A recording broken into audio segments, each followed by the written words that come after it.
Hello, everybody. I'm Larry Ridley. You're tuned in to the NFL.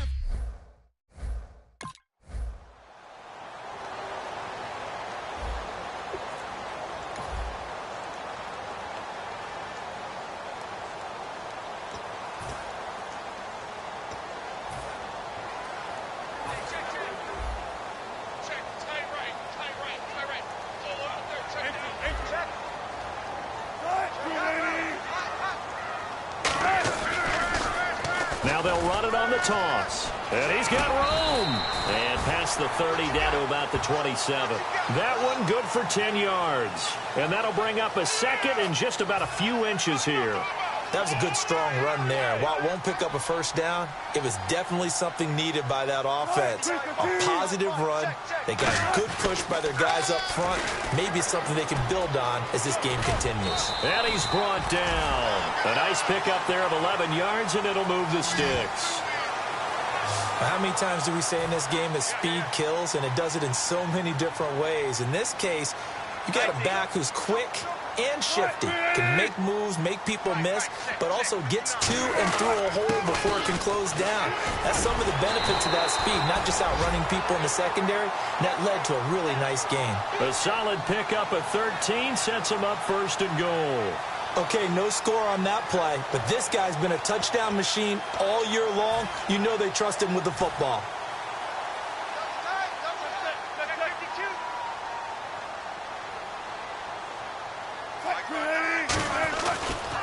And now here's a carry heading left. And he's across the chalk into the end zone. Touchdown, Seahawks. A great play there. A 3-yard touchdown run. And the Seahawks have taken a first quarter.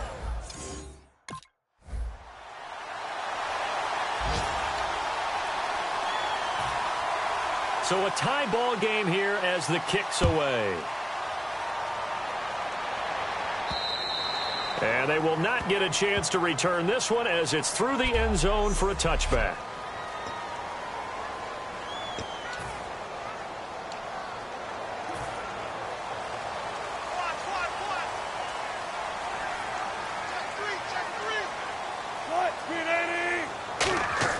They'll throw on first down with Wilson. Looking for his running back, and he's got it. And able to break one tackle, but then quickly brought down. But a nice little gain.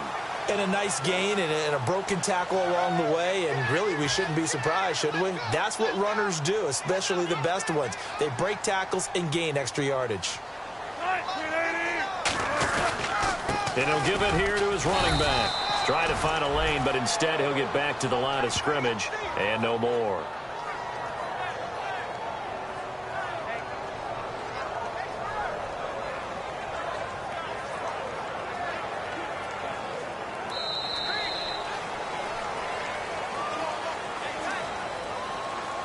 A touchdown apiece here in this first quarter. Alongside my broadcast partner, Charles Davis, Brandon Gaudin hits the Seahawks with a football to begin quarter number 2. They've got a 3rd down and a yard to start things out.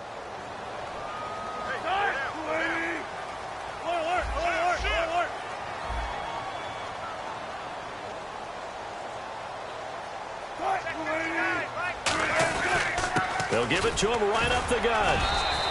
Just a yard on the run there, and that's going to bring us to a 4th down. And how about this one now? In their own territory, a gutsy call. They're going to go for this on 4th and a yard.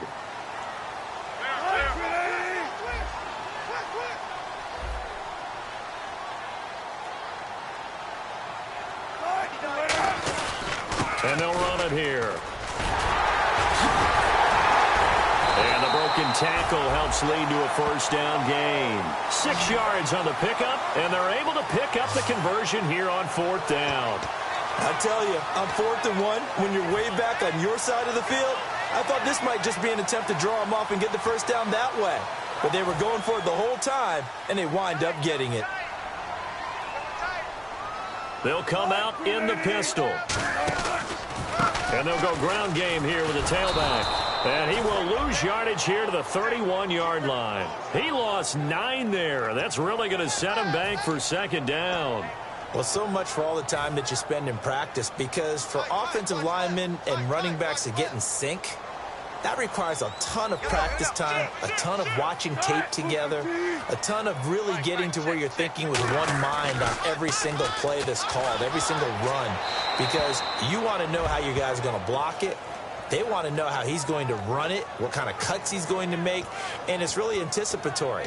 And when you're really locked in together, you know what he's going to do before he actually does it. On this play, that didn't happen at all, and that turned into a big loss. The Rams go nickel here defensively on third. Third and long, it's Wilson. Throwing for his running back, and he's got him complete. And he'll be taken down, but not before he gets into enemy territory. And I know you can't really see it, but that play spells frustration with a capital F for the guys on defense. They covered everyone else, end up going to the running back out of the backfield, and he picks up a back-breaking first down. A gain of 3, second down. Tough day, tough sledding right there, and it's been that way the entire game. Not a whole lot of room to ramble for him.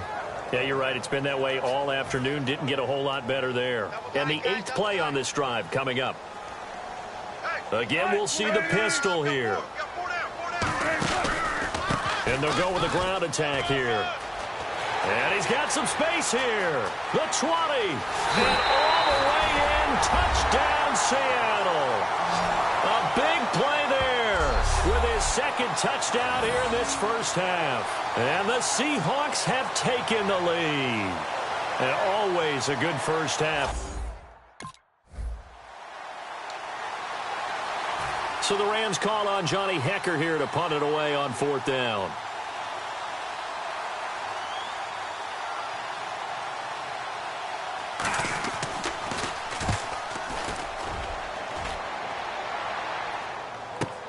Pulled in at the 24. Just a net of 34 there following a punt of 44 yards.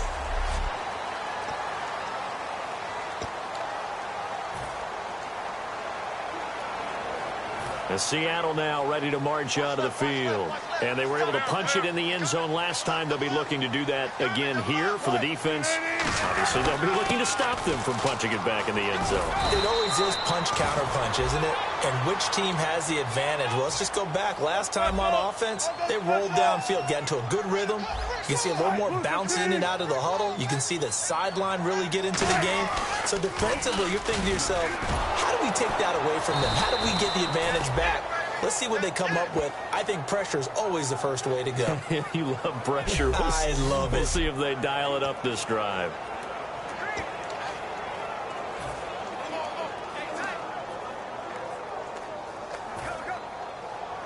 A reminder that when halftime rolls around, Larry Ridley will have all the highlights and analysis of this first half of play from our studios in Orlando. They'll give it to him right up the gut. There he goes, right side.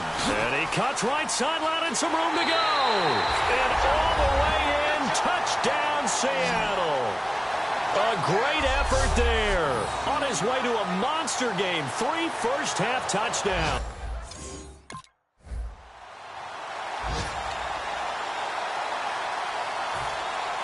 This game back within a touchdown now as the kickoff's away. Tyler Lockett now with a return. And he'll take it past the 25 and up to the 28-yard line. The Seattle now ready to march out of the field. And they will simply, Charles, be looking to duplicate what they did last drive when they were able to push it in for 6. And they hope it'll be that easy, right? To be able to take exactly what happened before, replicate it. They may have to make a few additional changes along the way because I'm sure the defense will make some adjustments, but they've got to have great confidence having scored the last time out. Finding his safety valve here. That's complete. He's at the 30. And all the way in, touchdown Seattle. A great play there. On his way to a historic performance, 4 first-half touchdowns. And the Seahawks get the quick strike touchdown. Well, he's used to running it that distance. Here he had to catch it, too, before making the run.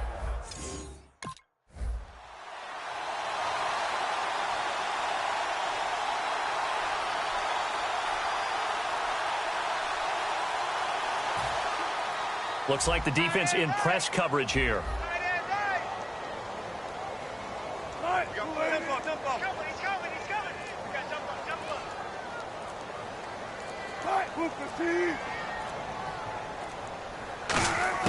After the interception, here's Wilson. And it pops free. The collision there jarred the ball loose and brings up second down. So many offenses want to include their running backs into their passing offense and be able to swing the ball out or check it down to them. But sometimes those guys are just not as comfortable catching the ball as they are running it.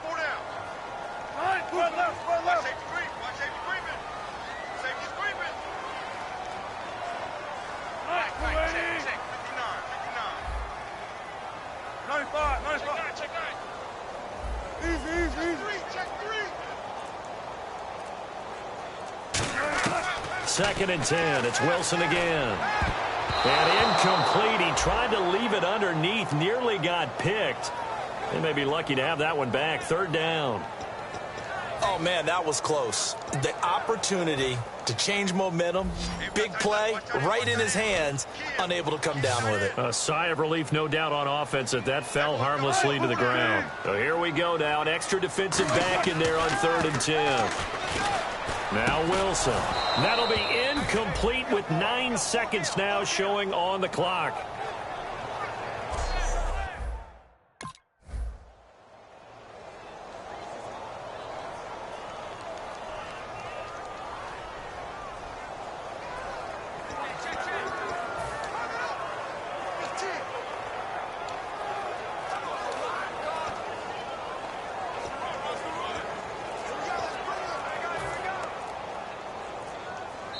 And with very little time left on the play clock, Pete Carroll's going to call timeout.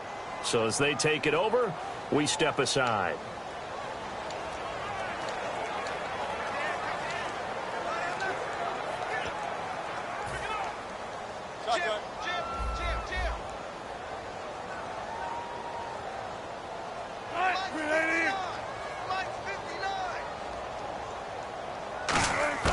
Final play of the half. It's Wilson.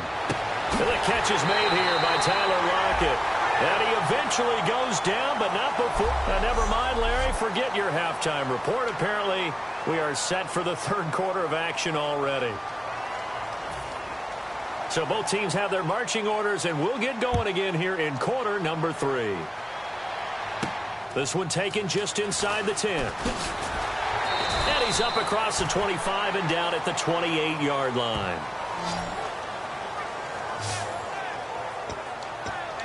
The Rams defense, we watch them get set to go. They're losing here as we begin the third quarter, trying to stop this from being a bigger deficit. I used to play for a coach who always talked about getting the other team's attention. And in this case, they want to let them know that you're going to do the dictating from here on out, not the other way around. Trying to impose their will as we start the third. I don't know about you, partner, but I'm rubbing my eyes after that play. Did we just see that runner not get yardage? A big-time play by the defense. It does happen occasionally, even against the best running backs who are having big days. And for one of the few times here today, this run's not going to go anywhere. Call it no gain there, and now they're looking at a 3rd and 13.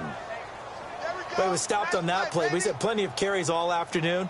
Every now and then the defense is going to win one, but I don't think they'll shy away from handing it to them the rest of the game.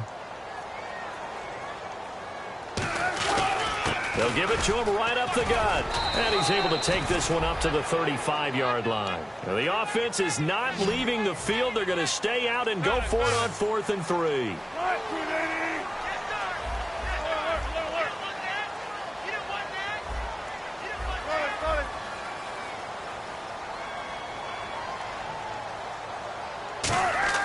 Here we go on 4th with Wilson. And this is incomplete. So certainly an interesting call there to go for it.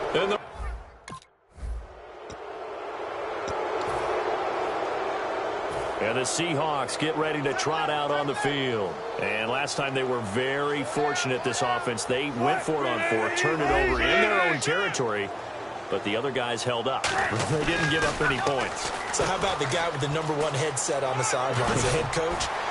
That was planned going into it, not necessarily to not get the first down or to have the defense have to hold up. But he trusted his defense. Trusted his defense very much, and I think that's how he's going to play this game. Go for it. Be aggressive, because I've got the wild bunch backing me up over here on my own sideline. Now we'll see what his offense can do. And to give this time to the tailback. And he'll get across midfield and down to the 48-yard line. And give him 4 yards there. It'll be 2nd and 6. And on the outside, they're playing press coverage. Not a run that you're going to write home about, but still a good first down run. That's what an offense calls staying on schedule. 3 to 4 yards on first down, you're set up very well for the rest of the drive. He'll get about 4 here, down to the 43-yard line. The tackle by Robert Quinn.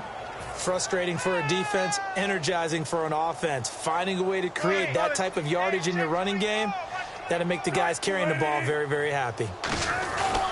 Now a handoff here to his running back. And he will have a first down as they get him to the ground at the 37. It's a pickup of 6 and good enough to move the chains. I don't know about you, but that almost felt like old-time football there. 3rd and 2 is not necessarily just a running down anymore. A lot of times they want to throw the ball. They went back to the roots and powered forward to get the first down. And he is going to lose yardage here. It's a loss of 2 there, bringing up 2nd down. So while the offense has had a big day, no one on that side of the ball is excited about seeing a loss like that. Their goal, to make every play positive, and when you have a bad one like that, your next goal is to not let it spiral into more. And it's a short one here, complete to the tight end. That catch good for 5. It's 3rd down. I'm wondering if the same thing went through your mind as mine. When I see a big man like that make a catch, all I keep thinking to myself is, big man with football. Look out, everyone. He may not juke you a whole lot, right? He may not run past you because of his size. You're talking about a guy weighing in the 270 range. But, boy, once he gets his mitts on the ball, he's going to be tough to bring down. No gain on the play there, and it'll bring up 4th down. So here we go. The offense is going to stay out there. They're going for it on 4th and 8.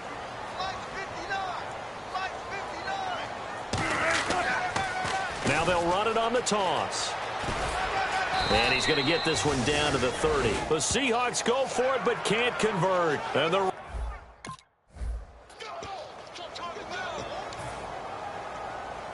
the Seahawks offense now, they get ready to come back onto the field. And this offense last time turned it over, went for it on 4th, didn't get it. They're lucky, though, because no points against the team on the board, but we'll see how they respond. Yeah, they've got to get a lot of credit to their defensive teammates, don't they? They had their backs on that last series, and because they did so, that allows the coach to still stay aggressive on offense and maybe go for it again in a similar situation. I was going to say maybe makes that offense feel good, but when you know you've got a defense making stands like that. Yeah, that'll loosen up things a little bit, won't it? Maybe you'll play a little bit better the next time you have the ball.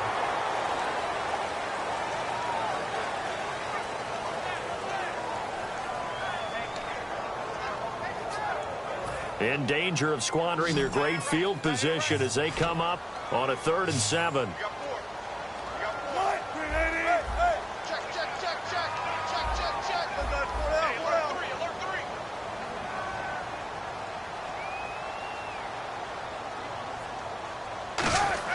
On 3rd down, Wilson.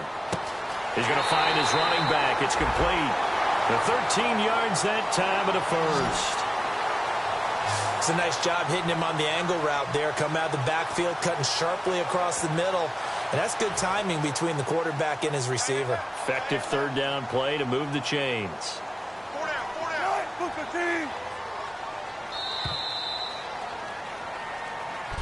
Back now in Seattle, Washington. It's the Seahawks with the possession. They also have the lead here as we get set for the 4th and final quarter.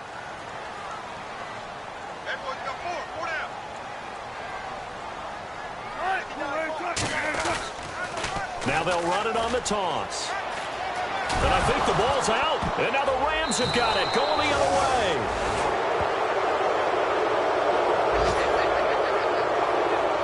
Partner, that one looked like it was over. I mean, they had control, had the football, and the defense had to make a